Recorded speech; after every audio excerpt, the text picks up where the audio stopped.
Viewers, America might have plunged the Gulf into chaos, and there's big breaking news coming in, and I'm going to go straight across to Aman to get it. Aman, this is very big news that is coming through. We are being told that the Iranian media has made some astonishing claims.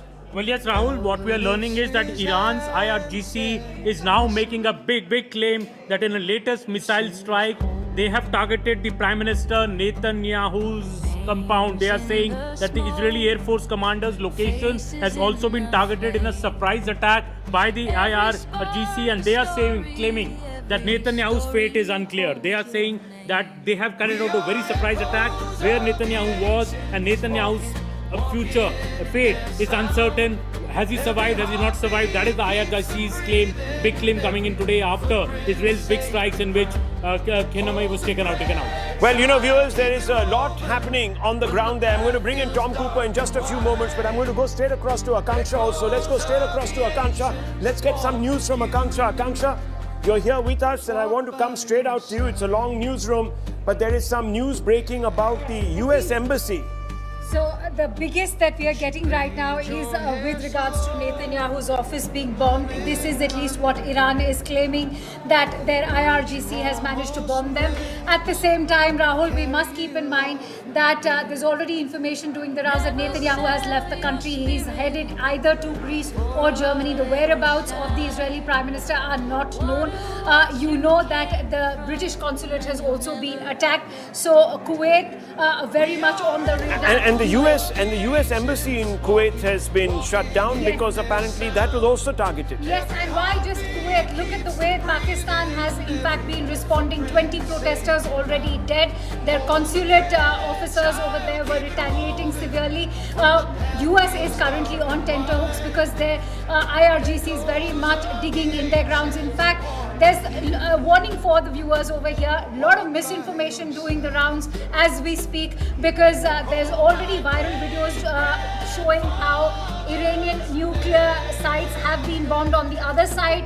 There's also a confirmation coming in from IAEA that the Iranian representative has shared information that there is enough damage being done to the Natanz nuclear facility, which means there could be very much risks of radioactive leakage taking place. What is the IAEA going to do about this? How is the UN going to respond? We'll have to see. The next few 48 hours are going to be extremely critical. So what we are being told, and I'm going to come into with Aman here, what we are being told, and let's walk through. Aman, what have you got with you? This is, Rahul, the picture put out by the AFP. This is where the smoke is billowing out very near the US embassy in Kuwait.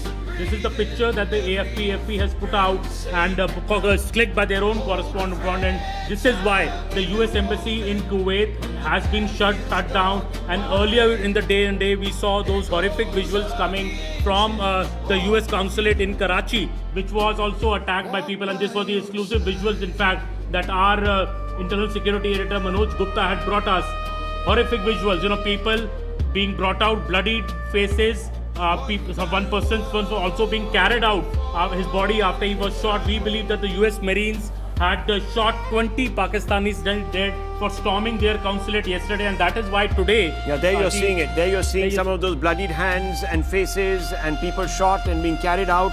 You can see some of those pictures, those are dramatic pictures. And then, of course, let's just go back to the other photo of the Kuwait photo of the suspected attack on the US consulate there, and that's why the consulate is shut. Now, we don't know if there were people inside that consulate or not, but AFP putting out this photo of an area very close to the US consulate. Now, how are these missiles getting through if there is complete aerial dominance over Iran? One doesn't know. This is the question, viewers, because it is the Gulf countries, and let's talk about this. There are many Gulf countries that are facing a lot of heat, aren't they, Aman, because of these attacks. Let's go straight back to Tom Cooper, because I'm going to talk to him a little bit about that. We're going to also open the map. Viewers, this has been a war that could now turn into a bit of a quagmire for the United States. I know it's very early. I mean, it's very early to talk about timelines, because it's only been 37, 38 hours.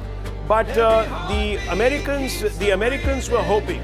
Yes, the Americans were hoping. The Americans were hoping that, look, at the end of the day, we were going to go in, we're going to knock out a few people, and that would be it.